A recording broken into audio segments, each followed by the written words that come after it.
মুর্শিদাবাদ জেলার নদিয়া ডিস্ট্রিক্টের যারা এসপি আছেন, যে নাবালক ছেলের বাইক পাবেন বাইকটা সিজ করুন, তার বাপ গেলে বাপকে বেঁধে পিটান, উল্টো করে ঝুলি, যে আমার ছেলেকে আমি ভুল করে দিয়েছি সেই বাপকে পিটান। এই ছেলেগুলো জীবনগুলো কেড়ে নিয়েছে। গতকালকে খড়গ্রামে 3টে প্রাণ চলে গেছে, 3টে বাচ্চা ছেলের প্রাণ চলে গেছে, তার বাপরা দিয়ে দিয়েছে। আমার ছেলে তো নতুন R15 কিনে দিয়েছে, তার লাইসেন্স নাই। আমি বলে যাব প্রত্যেকটা থানার বাবুদিকে পশ্চিমবাংলার বলছি, কোন যুবক যদি বাইক চালায় তার যদি লাইসেন্স না থাকে তার বাপকে 7 বছরের জেলে করুন। তার বাবাকে, যে বাবা তার হাতে বাইক তুলে দিয়েছে, এদিকে জেলে ভরবেন, 3 বছর জেলে রাখবেন। বড় কষ্ট লাগে। আপনি একটা বাচ্চা ছেলের হাতে বাইক তুলে দিয়েছেন। আমি 4 চাকা নিয়ে আসি, জানেন এইখানটা কত টাইম লাগে? ওমরপুর থেকে আপনার কালিয়াচক পর্যন্ত, আত্মু সুজাপুর পর্যন্ত 3-4 ঘন্টা টাইম লেগে যায়, যেটা 1 ঘন্টা লাগার কথা। হঠাৎ হঠাৎ বাইক নিয়ে ঢুকে পড়ছে কারা? ইয়ং ছেলেরা। এত লাপরোয়া বাইক চালানো। কে বললো আপনাকে বাচ্চা ছেলের হাতে বাইক দিবে? লাইসেন্স নাই, কিছুই নেই, মারা যাচ্ছে। আর এরা এত উগ্র, চলে যাচ্ছে লাঠি সুটা নিয়ে পুলিশের গাড়ি ভাঙচুর করবে। তোরা জেলে থাকবে না, কে জেলে থাকবে? যাকে দিয়েছিস বাইকটা সেই বাপটাকে আগে বেঁধে পিটা দিবে, যে কেন দিয়েছো বাইকটা। বড় কষ্ট লাগে। আপনাকে বলে দিচ্ছি, গাঁজা পাচার, আফিং পাচার, হিরোইন পাচার, মদ পাচার, মালদা, মুর্শিদাবাদ আর নদিয়ার জেলে খালি মুসলিম যুবকরা আছে। 80% মুসলিম যুবক জেলের কুঠিতে পড়ে আছে। কেন? এদের কাছে তো দিন নাই, না দিন না দুনিয়া, কোনো জিনিসটা নেই। আমার বন্ধুগণ, ভক্ত হবেন, অন্ধভক্ত হবেন না। খেলা দেখে দিয়েছেন, ঠিক আছে, মেসির ভক্ত কেন হবে? আলেমদের ভক্ত হন, নামাজি হন। মুহাম্মদ সাল্লাল্লাহু আলাইহি সাল্লামের থেকে দামি লোক পৃথিবীতে কেউ আছে? তুমি জিন্দেগি জন্ম হওয়ার পরে তোমার কানে আযান পৌঁছেছে, তোমার মা তোমাকে শিখিয়েছে তুমি মুসলমান ঘরের ছেলে, তোমার বাবা তোমাকে মুসলমান ঘরের ছেলে বলেছে। আর সেই হারামখোর মুহাম্মদ সাল্লাল্লাহু আলাইহি সাল্লামকে বাদ দিয়ে একটা নাচনেওয়ালার পেছনে ছুটছে, একটা গানেওয়ালার পেছনে, একটা ল্যান্ডো। তুমি কোনদিন দেখেছো মেসি যেদিনে জামা খুলবে দেখবে, মেসি 2000 বিশ্বকাপে 2019-এর বিশ্বকাপ থেকে কার প্রমোট করছে জানেন? 2023-এর বিশ্বকাপ থেকে যেটা হলো কাতারে, তার চালের প্রমোট করছে। তার শরীরে তার চালের টাটু আঁকা আছে, নেইমারের শরীরে তার চালের টাটু আঁকা আছে। তারা হচ্ছে ইসলামের পাক্কা দুশ্মন। আর তুমি তাকে তোমার বন্ধু মনে করছো, তুমি তার ফ্যান হচ্ছ, তুমি তার ভক্ত হচ্ছ। তুমি নামাজি হয়ে যদি ভক্ত হও, কিয়ামতের দিনে তোমার কিয়ামতটা তার সাথেই আল্লাহ দাঁড় করবে। এটা মাথায় রাখবে।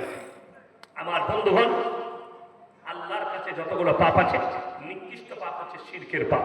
বেঈমান কাফেররা কত সূক্ষ্মভাবে আপনার আমার ঈমানকে ধ্বংস করছে।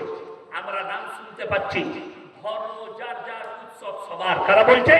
কিছু আমাদের নেতৃত্বরা বলছে ধর্ম যার যার, উৎসব সবার। আমি চ্যালেঞ্জ দিয়ে বললাম, এখানে এমন একটা মৌলবীকে নিয়ে আসুন, যে মৌলবী সাহেব আমাকে কোরআন হাদিস দিয়ে বুঝিয়ে দেবে যে ধর্ম যার যার, উৎসব সবার। এটা শরীয়তি ভাষা, এটা ইসলামের ভাষা, এটা নবীপন্থী ভাষা, এটা ইসলামের ভাষা। যদি কোনো বাপের বেটা মৌলবী বলতে পারে, আমি উইথড্র করে নেব, ক্ষমা চেয়ে বাড়ি চলে যাব, আর আমি 1 লক্ষ টাকা পুরস্কার দেব ইনশাআল্লাহ। যদি কোনো বাপের বেটা মৌলবী তাকে নিয়ে আসুন। আর আমি বলে যাচ্ছি, এটা কোরআন বিরোধী ভাষা, ইসলাম বিরোধী ভাষা, শরীয়ত বিরোধী ভাষা। শুনেলেন? এখানে যদি কোনো নেতা ভাই থাকেন, কোনো শিক্ষিত থাকেন, জ্ঞানী গুণী থাকেন, তাদের যদি মনে হয় আমরা তো পুজো পাঠে যাই, আমরা সব উৎসবে যাই, তাহলে কি আমাদেরকে বলছেন? আমি তোমাকে বলিনি। আর তুমি যদি এই পাপ করে থাকো, হ্যাঁ তোমাকে বলছি। যদি বলেন মৌলভী সাহেব আপনি তো সম্প্রীতি নষ্ট করছেন, ঘোড়ার ডিম বুঝেছ সম্প্রীতি কাকে বলে? আমাদের মতো মৌলবীর কাছে শোনো, রাসূলের আখলাক থেকে শিখে যাও। আমার আল্লাহ শিখিয়েছেন সম্প্রীতি কাকে বলে। 1 নম্বর কোরআনে আছে, যারা নেতা আছেন শুনে যান সম্প্রীতি কি। কোরআনে আছে, কোন মানুষকে যদি অন্যায় ভাবে হত্যা করে, এখানে আল্লাহ ধর্মের কথা বলেননি, সে যেন গোটা মানব জাতিকে হত্যা করলো। কোন মানুষ যদি কোন মানুষের উপকার করে, সে যেন গোটা মানব জাতির উপকার করলো। এখানে ধর্ম দেখার দরকার নেই। আপনাকে দুটো জিনিস বলছি, মোবাইল যাদের আছে, যারা দেখেছেন, যাদের কাছে ফেসবুক আছে, ইউটিউব আছে, গুগল আছে, অনলাইন আছে, তারা দেখেছেন মুম্বাইয়ের এশিয়া মহাদেশের সব থেকে বড় হসপিটাল ক্যান্সারের, তার নাম হচ্ছে মুম্বাই টাটা মেমোরিয়াল। রতন টাটা বানিয়েছেন। তার অনেকগুলো গেট আছে। একটা গেটে একজন হিন্দু ভাই খাবার বিলি করছে গরিব দিকে, অনেকজন লাইনে দাঁড়িয়ে আছে। মুখেতে একটা মেয়ে বোরকা পরে আছে, মুখ ঢাকা। একটা চাচা গরিব মানুষ, মাথায় টুপি আছে, মুখে দাড়ি, লাইনে দাঁড়িয়েছে। এরকম অনেক মুসলমান আছে। কি বলছে জানেন? সে কি আওয়াজ দিচ্ছে, जो जय श्री राम बोलेगा उसी को खाना मिलेगा, ना तो लाइन से निकलो। এটা হচ্ছে তার বুলি। যে জয় শ্রীরাম বলবে সে খানা পাবে, না লাইন থেকে বেরিয়ে যাও। আর একটা গেটে একজন মুসলিম ভাই, মাথায় টুপি, মুখে দাড়ি, বড় লোক, সেও খানা বিলি করছে। সে কি বলছে জানেন? कुछ बोलने का जरूरत नहीं, भूख लगी है खाना खाओ। কিচ্ছু বলতে হবে না, ভোগ লেগেছে, খানা খেয়ে নাও। আল্লাহ রাসূল সাল্লাল্লাহু আলাইহি সাল্লামের হাদিস, তোমরা মুমিন ততক্ষণ হতে পারবে না যতক্ষণ পর্যন্ত তোমার কাছ থেকে তোমার প্রতিবেশী সুরক্ষিত নয়। তোমার বাড়ির পাশে কে আছে দেখো না, সে হিন্দু হোক, সে দলিত হোক, সে আদিবাসী হোক, সে খ্রিস্টান হোক, ক্ষুধার্ত হলে খাবার দাও, বস্ত্রহীন হলে বস্ত্র দাও, বিপদে পড়লে তার পাশে দাঁড়াও। এইটাই হচ্ছে আমার রাসূল সাল্লাল্লাহু আলাইহি সাল্লামের আদর্শ। আচ্ছা বলুন তো, এর থেকে ভালো সম্প্রীতি কিছু আছে? নাই। যদি বলেন সেই উৎসবে যাওয়া নিষেধ কোথায় আছে? কোরআন খুলুন। লাউ কানা ফীহিমা আলিয়াতুন ইল্লাল্লাহু লাফাসাদাতা। আমি আল্লাহ ছাড়া পৃথিবীতে আর একটা আল্লাহ হলে পৃথিবীতে বিভ্রাটার মারামারি সৃষ্টি হতো। সৃষ্টিকর্তা কজন? একজন। তুমি যদি আর একজন, আমার আল্লাহ নিজে কোরআনে বললেন লাউ কানা ফীহিমা আলিয়াতুন ইল্লাল্লাহু লাফাসাদাতা। আমি আল্লাহ ছাড়া আর একটা আল্লাহ পৃথিবীতে হলে পৃথিবীতে মারামারি হতো আর বিভ্রাট সৃষ্টি হয়ে যেত। তাই আমি আল্লাহ একাই সৃষ্টিকর্তা, বাকিতে আর কেউ নেই। উপাস্য যোগ্য, ইবাদতের যোগ্য একমাত্র আল্লাহ, পৃথিবীতে আর কেউ নেই। এই যে মাটি, একটা পুতুল তৈরি হয় মাটির, হিন্দু ভাইরা তৈরি করেন, ওটা মাটির না অন্য কোনো ম্যাটেরিয়াল? মাটির। মাটির সৃষ্টিকর্তা কে? আল্লাহ। আচ্ছা, ঠাকুরটাকেও হাতে করে বানাই না অটোমেটিক তৈরি হয়? হাতে করে বানাই।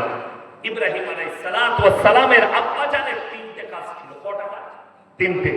মূর্তি তৈরি করা, মূর্তি বিক্রি করা, তার উপাসনা করা। ইব্রাহিম নবী নিজের আব্বা জানকে দাওয়াত দিয়েছেন, ইসকাল লিয়াবিহি ইয়া বাতি লিমা তাবুদু মা লা ইয়াসমাউ ওয়া লা ইউবসিরু ওয়া লা ইউগনি আনকা শাইয়া। হে আমার আব্বা জান, আপনি কার উপাসনা করছেন? হাত পা নাড়তে পারে না, কথা বলতে পারে না, নিজস্ব কোনো ক্ষমতা নেই, আপনি তার উপাসনা করছেন। ওটা শয়তানের রাস্তা। আমার আল্লাহকে বিশ্বাস করুন, আমাকে নবী হিসাবে মেনে নেন। ইব্রাহিম আলাইহিস সালাতু ওয়াস সালামের আব্বা জান মেনে নেন। আপনাদের এখানে ধরলেন মেলা বসেছে, বিভিন্ন জায়গায় জলসায় মেলা বসে, আর অন্য জায়গায় দোকান বসে, মেলা বসে। একটা মুসলিমের জন্য উচিত নয় যে তার দোকানে পুতুল বিক্রি করবে। পুতুল বিক্রি করে না বাচ্চা ছেলে খেলার জন্য? আপনি কিনতেও পাবেন না। যে বাড়িতে জানদারের মূর্তি থাকবে, আল্লাহর রহমতের ফেরেশতা সেখানে প্রবেশ করবে না। অর্থাৎ এটা বিক্রি করাটাও হারাম। কোন মুসলমান ভাই যদি এই ব্যবসা করেন, অন্য ব্যবসা করবেন, এটা ছেড়ে দিবেন। কোন রকমের জানদারের মূর্তি, পুতুল, ঘোড়া ইত্যাদি ইত্যাদি এগুলো বেচবেন না। একদম শরীয়তে নিষেধ এবং মারাত্মক হারাম। ইব্রাহিম নবীর বাপের এই তিনটে কাজ ছিল। চলুন, দুঃখটা কোথায় লাগে জানেন? একজন অমুসলিম ভাই মাটির পুতুল তৈরি করে সিজদা করেছে। আমরা মুসলমানরা বলছি এটা শিরক, এটা করা যাবে না। কিন্তু আমি দেখিয়ে দেবো পশ্চিম বাংলায়, মালদার মাটিতে, মুর্শিদাবাদ, নদিয়া, বর্ধমান, পুরুলিয়া, বীরভূম, সব জায়গায় দেখিয়ে দেবো কিছু মুসলমান নিজেকে মুমিন দাবি করছে, নিজেকে মুসলমান দাবি করছে, অথচ গাছের গোড়ায় মাটির ঘোড়া রেখে আগরবাতি মোমবাতি দিয়ে চাদর টাঙিয়ে সিজদা করছে, বলছে আমরা দিনের কাজ করছি। আল্লাহ ছাড়া ভালো মন্দের মালিক পৃথিবীতে কেউ আছে? কথা বলেন না। ভালো মন্দের মালিক সকলে বলুন কে? আল্লাহ। কল্যাণ অকল্যাণ, হায়াত মত সব আল্লাহ। ধরে যখন আমি মুখ দিয়ে কথা বলছি তখন আমি বেঁচে আছি না নাই? আছি। এখন আমার কাছে যদি শেখ বলে যে ইয়াসিন ভাই 100 টাকা দেন, আমি পকেট থেকে বার করে দিতে পারবো না? পারবো? কথা বলে পারবো। আচ্ছা, আমি যদি মারা যাই দিতে পারবো? হ্যাঁ, পারবো। দুঃখটা ওইটাই, আমাদের দেশের মুসলমান বুঝে না যে আমার বাপ বেঁচে ছিল, আমি যদি হাত পেতে টাকা চাইতাম আমার বাপ দিতে পারতো। আমার বাপ যখন মরে গেছে হাত দেবার ক্ষমতা নাই। এইটা যখন তোমার ব্রেনে ঢুকলো, তাইলে ইয়াসিন মারা গেছে, আমার কবরে ভালো মন্দ চাইলে আমি কি করে দিতে পারবো? কথাটা বুঝাতে পারলাম? আমি খুদা বাংলায় বায়ান করি, আমি মারা গেছে আমার কবরে চাইলে কি করে দিতে পারবো? শুধু তাই নয়, এখানে হাজী সাহেব কেউ আছেন? হাত তুলেন তো। হাজী সাহেব কেউ নেই? হজ করে এসছে, উমরা করে এসছেন? ওই তো মাশাআল্লাহ, উমরা করে এসছেন, মাশাআল্লাহ। একজন আছে। মক্কা থেকে মদিনা 470 কিলোমিটার রাস্তা। কত বললাম? 470। কটা মাজার থেকে এলেন? বা একটাও নাই। আমার বাড়ি থেকে আপনাদের এখানে 300 কিলোমিটার রাস্তা, 300,000-এর বেশি মাল আছে। আমি বললে খারাপ বলবি। দুঃখের বিষয়, আপনি বলুন তো, পৃথিবীতে সাহাবীদের থেকে বড় ওলি পৃথিবীতে আর কেউ হতে পারে? কথা বলে না? জান্নাতুল বাকিতে এত বড় সাহাবী শুয়ে আছেন। শুধু এটা ছেড়ে দেন, 70 জন সাহাবী যুদ্ধের ময়দানে শহীদ হয়েছিলেন। উহুদের প্রান্তরে লোহার ব্যারিকেড দিয়ে তাদের কবরগুলো ঘেরা আছে। সেখানে এমন একজন সাহাবী শুয়ে আছেন যিনি নবীজি সাল্লাল্লাহু আলাইহি সাল্লামের চাচা যান, হযরত আমির হামজা রাদিয়াল্লাহু তাআলা, যার বুকটা চিড়ে কলিজা ফাটটা বার করে চিবিয়েছিল যুদ্ধের ময়দানে। তার নাম হিন্দা। আল্লাহ তাকেও ঈমান দান করেছিলেন, এই হিন্দাকেও ঈমান দান করেছিলেন। এরকম সাহাবী শুয়ে আছেন, একটাও মাজার নেই। কিন্তু দুঃখ, আমাদের দেশে মাজারের শেষ নেই। আমার বর্তমানে এক জায়গায় ঝামেলা হলো, আমাকে ডেকে পাঠালো, থানা থেকে আমাকে ডাকলো, গেলাম। দুটো দল, এক দল বলছে ওরস করবো আর এক দল বলছে করতে দেবো না। যে করছে তাকে আমি বললাম, বাবা আপনি ওরস করুন, আপনার এই কবরে কে আছে? কোন হুজুর শুয়ে আছে? বলছে কোনো হুজুর নাই, পাথর চাপড়ে থেকে মাটি এনে কবর করেছে। আমরা মার হারাম করকে জুতো করে। ইসলাম সত্যের উপরে ঠিক আছে না মিথ্যার উপরে? সত্যের উপরে। আপনারা বলুন তো, হযরত হোসেন কোথায় শহীদ হয়েছে? কারবালাটা কোথায়? কালিয়াচকে? ইরাকে। তার মঞ্জিল মাটি হচ্ছে গাজলে, তার মঞ্জিল মাটি হচ্ছে কালিয়াচকে, তার মঞ্জিল মাটি হচ্ছে ধুলিয়ানে, তার মঞ্জিল মাটি হচ্ছে ঝাড়খণ্ডে, তার মঞ্জিল মাটি বিহারে, তার মঞ্জিল মাটি বর্ধমান। তার গোটা Bharat, Bangladesh, Pakistan, Iran, Iraq, Syria, Libya সব জায়গায় তার মঞ্জিল মাটি হচ্ছে। একটা লোকের কবর কটা? একটাই। চলুন, আমার যারা, যদি আমার বক্তব্য কোনো বেরেলভি ভাই শুনছেন, যারা নিজেদেরকে সুন্নি বলে, তারা আপনার মৌলবীকে জিজ্ঞেস করুন। কিতাবের নাম ফতওয়ায়ে রিজভিয়া, আহমদ রাজা বেরেলভি লিখেছে, খণ্ড নম্বর 24, পৃষ্ঠা নম্বর 497, ছাপা হয়েছে পাকিস্তানের করাচিতে। সেখানে লেখা আছে, মিথ্যা কবর বানিয়ে ফাতিহা করা, তাজিয়া করা, মঞ্জিল মাটি করা, এই সমস্ত কাজগুলো হারাম। এটা আমাদের কোন মৌলবী নয়, আহমদ রাজা বেরেলভি লিখেছে। আগে চলুন, এই পৃষ্ঠাতেই লেখা আছে, মহিলাদের মাজারে যাওয়া তো দূরের কথা, নিয়ত করাটাও হারাম। কি করা বললাম? নিয়ত করা। আচ্ছা বলুন, নবীর মর্যাদা বেশি না পীরের মর্যাদা বেশি? পীর মানে হচ্ছে বয়োজ্যেষ্ঠ মানুষ। পীর মানে কি? বয়োজ্যেষ্ঠ। আচ্ছা, মা বাবার থেকে বড় পীর কেউ আছে? কেউ নেই। অনেকজন মাকে ভাত দেয় না, বলে আমি পাথর চাপড়িতে ফকির খাইয়েছি, তুই ঝাঁটা জুতো খাবি। মাকে আগে ভাত দেয়। অবাক হবে, আমার মোবাইল আমি গাড়িতে আস্তে আস্তে শুনছিলাম, আমি শেয়ার করেও রেখেছি, রেকর্ডিং করেও রেখেছি। কি জানেন, একজন মৌলবী বায়ান করছে, এটা আমাদের মৌলবী নয়, উত্তরপ্রদেশে ইউপির একজন বেরেলভি মৌলবী কিছুদিন আগে ইসলামপুর চোপড়ার কাছে এসেছিল। ছিল তার 2 দিন আগে, 1 মাস আগে, আমার পরেই তার জলসা ওই এলাকাতে। কি বলে গেছে জানেন? बड़ा पीर अब्दुल कादिर जिलानी कौन था मालूम है? कितना बड़ा पीर था, कितने बड़े पीर थे कि बड़ा पीर कभी काबा घर तवाफ करने नहीं जाते थे, बल्कि काबा घर उनके घर पे आता था। जो बोलना সঙ্গে সঙ্গে ইমান চলে গেছে এই ভাষা বলার কারণে। নাম্বার 2, শুধু এটা বলেই ক্ষান্ত হয়নি সে, আমাদের দেশের কিছু গুটকা করে জিলাপি হুজুর বয়ান করে। আল্লাহ নবী যখন মিরাজে যাচ্ছিলেন বাবা, বোরাকে চাপতে পারেননি, নবীজি পড়ে যাচ্ছিলেন। আলমে আরওয়া থেকে বড় পীর নিজের কানটা বাড়িয়ে দিলেন, তারপরে নবীজি চাপলেন। আচ্ছা, নবীজি পড়ে যাচ্ছিলেন, এই কথাটাই নবীজিকে ছোট করা হয় না বড় করা হয়? হারামখোর জানেই না যে বড় পীরকে বড় করতে গিয়ে নবীকে ছোট করা হচ্ছে। জানলে তো বলবে না, কিন্তু জানেই না যে আমি নবীকে ছোট করছি।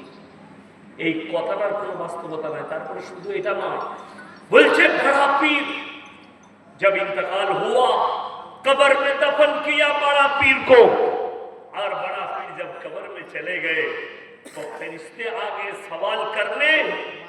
काला और रब का जैसे सवाल किया, फरिश्ते को एक थप्पड़ लगा। मैंने बोला यार तुम कब्र में थे, तुमको कैसे पता चला? কথা বুঝতে পারেননি? কবরে তুমি কি ছিলে? তুমি কি করে জানলে যে ফেরেশতাকে চড় মেরেছে? তার কবরে তুমি ছিলে? এই যে শুনে শুধু এটা নয়, আমাদের মৌলবী নয়, এটা বেরেলভী মৌলবী বয়ান করছে, पूरे दुनिया के जितने पीर हैं सबसे अफजल तो वो था, बड़ा पीर के दरबार में जो कुत्ता था वो कुत्ता सारे दुनिया के पीरों से अफजल था। जोरे बोलो नाउजुबिल्लाह। কে বলছে? বেরেলভী বক্তা, আমি বলি না। তাহলে আর দেখে নাও, যদি কুকুরটা আফজল হয় তাহলে আর কুকুরের থেকেও খারাপ। তোমার বাকি পীর বলো, আমি বললি আমাকে গালি দেবেন, এটা আমার কোনো ভাষা নয়, এটা তোমাদের একটা মৌলির ভাষা। আজকে যদি বড় পীর আব্দুল কাদের জিলানী রাহমাতুল্লাহ আলাইহি বেঁচে থাকতো, এদেরকে কাফের ফতোয়া দিত।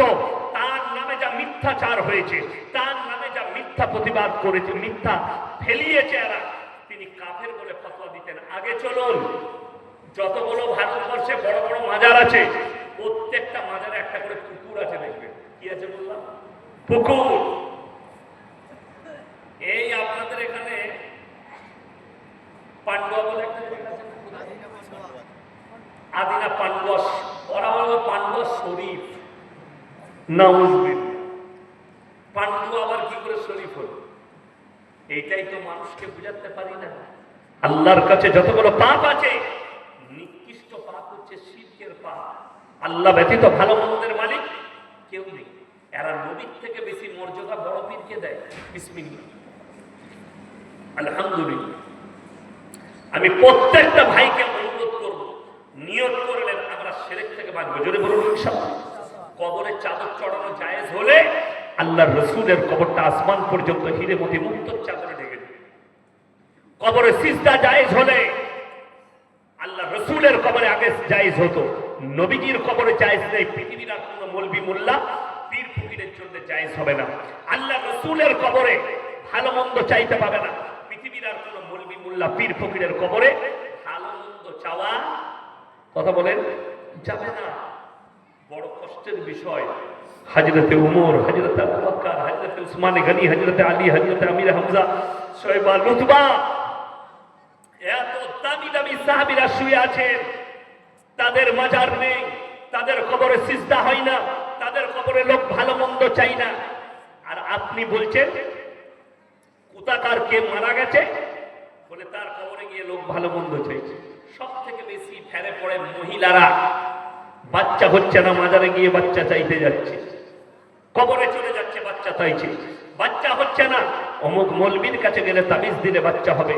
হে আমার মা, হে আমার বোন, তোমার বাড়িতে কোরআন থাকলে একবার কোরআনটা খোলো।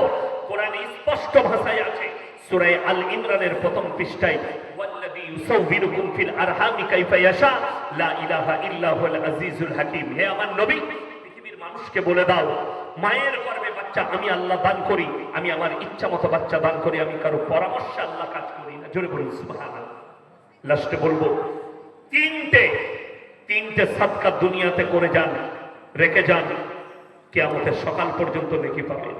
একটা হচ্ছে নেক সন্তান, আপনি মরে যাওয়ার পরে সে যেন আপনার জন্য দান করে, আপনার জন্য কাঁদে, আপনার জন্য দান খয়রাত করে, আপনার কবর জিয়ারত করে। নাম্বার 2, নিজের জন্য সাদকায়ে জারিয়া, আমি মরে যাওয়ার পরে যেন কবরে শুয়ে শুয়ে নেকি পেতে থাকি। নাম্বার 3, খায়রুকুম মান তাআল্লামাল কুরআন আল্লামাহু, ইলম যারা হাসিল করেছে, যে আলেমরা মাদ্রাসায় তালিম দিচ্ছেন এবং বাচ্চা তৈরি করছে, তাদের দ্বারা ইলম প্রচার হচ্ছে, এইটা হচ্ছে 3 নম্বর সাদকায়ে জারিয়া। কোরআনে অপর জায়গায় আছে, ওয়া আতিদাল কুরবা হাক্কাহু ওয়াল মিসকিন ওয়া ইবনাস সাবিল ওয়া লা তুবাদদির তাবদীরা। 3 জনের দোয়াকে আল্লাহ সঙ্গে সঙ্গে কবুল করেন। এক হচ্ছে কাছের গরিব যদি হাত পাতে তার হাতকে জীবনে ফিরিও না, ওয়াল ইয়াতামা ওয়াল মাসাকিন, এতিম আর মিসকিন যদি হাত পাতে ফিরিও না, ইবনাস সাবিল ওয়া লা তুবাদদির তাবদীরা। আর 3 নম্বর হচ্ছে মুসাফির, এ যদি হাত পাতে এদের 3 জনের হাতকে ফিরিও না। এর পরের আয়াতটা মারাত্মক ভয়ানক আয়াত, ইন্নাল মুবাদদিরিনা কানু ইখওয়ানাশ শায়াতিন ওয়া কানা শাইতানু লিরাব্বিহি কাফুরা। হে আমার নবী বলে দাও, যারা অপব্যয় করে তারা শয়তানের ভাই। অপব্যয় কি? অপব্যয় হচ্ছে আপনাকে আল্লাহ হালাল টাকা দিয়েছে, হালাল রোজগার দিয়েছে, টাকা দিয়েছে, সম্পদ দিয়েছে, সেই টাকাটা আপনি গান বাজনা, লোটো আলকা, ইসলাম বিরোধী কাজে, রসুল বিরোধী কাজে, ইসলামের বিপক্ষ কাজে আপনি ব্যবহার করছেন। আল্লাহ বললেন এরা শয়তানের ভাই, শয়তান জাহান্নামে যাবে। যারা অপব্যয় করে শয়তানের ভাই হবে তারাও জাহান্নামে প্রবেশ করবে। আমার ভাই মুসাফির, এর দোয়াকে আল্লাহ কবুল করেন। আজকের এই জলসায় আমি সব থেকে বড় মুসাফির, আমি ইয়াসিন আপনাদের কাছে অনুরোধ করব, আমি দোয়া দেবো। সবাই হাত তুলে বলুন আমরা কোরআনের সাথে মহব্বত করবো। জোরে বলুন ইনশাআল্লাহ। কোরআন হচ্ছে পৃথিবীর মুকাদ্দাস কিতাব। কোরআনে পারা কটা আছে বাবা? 30টা। আমি আপনাদের কাছে কিছুই চাইব না, আপনারা অনেক দিয়েছেন, এই মাদ্রাসা আপনাদের, ইজ্জত আপনাদের। আমার মা বোন যারা বসে আছেন, আমার ভাই যারা বসে আছেন, খালি 30টা কোরআন শরীফের পয়সা 500 করে টাকা আমার হাতে যে যা পারবেন দিয়ে যান। মাত্র 500 করে 30 জন ব্যক্তি কে কে আছেন, যদি না থাকে আপনি ফোন পেতে দিয়ে যাবেন। জাযাকাল্লাহ, মাশাআল্লাহ। কি নাম? হবিবুর রহমান ভাই, দেখেন 2টো কোরআন শরীফের পয়সা দিয়েছেন 1000 টাকা। আল্লাহ উনার দানকে কবুল করুক, নেক আল্লাহ করুক। মাশাআল্লাহ, দেখেন 3 নম্বর হয়ে গেল। আমি মাত্র 30টা পেয়েছি, মাশাআল্লাহ, জাযাকাল্লাহ। 4 নম্বর হয়ে গেল, এসো, মাশাআল্লাহ মাশাআল্লাহ, আল্লাহ তোমার হায়াতে বরকত দেখ। 5 নম্বর হয়ে গেল, জাযাকাল্লাহ। আসুন ভাই, 6 নম্বর, 7 নম্বর, তাড়াতাড়ি আসুন। আমি মাত্র 30টা কোরআন শরীফ। 8, 9 হলো, জাযাকাল্লাহ। 10, মাশাআল্লাহ।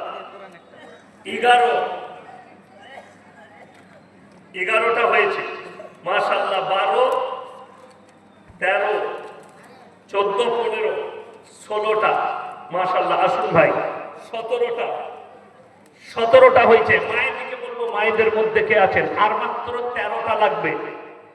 আমি 17টা চেয়েছি, 17 জন হয়েছে। 30টা চেয়েছি, 17টা হয়েছে, আর মাত্র 13টা লাগবে। আমার কোন আল্লাহর বান্দা আছেন? মাশাআল্লাহ, তাড়াতাড়ি উঠে আসুন। মাত্র নবীজি বলেছেন জাকিরা, মাশাআল্লাহ। আসুন ভাই, শহীদুর রহমান ভাই দেখুন 5000 টাকা দিয়েছেন। আল্লাহ ওনার দানকে কবুল করুক, নেক নিয়তকে আল্লাহ পুরো করুক। ভাইয়ের হায়াতে আল্লাহ বরকত দেখ, কারোবারে ব্যবসা বাণিজ্যই আল্লাহ বরকত দেখ। মাশাআল্লাহ, দেখেন 18, বাবার নামে ছেলের নামে, আল্লাহ বাবা আর ছেলেকে আল্লাহ জান্নাতি করুক। 18, 19টা, জাযাকাল্লাহ। 20টা হয়ে গেল। আমার ভাই আর মাত্র 10টা লাগবে, আর 10টা হলেই 30টা হয়ে যাবে।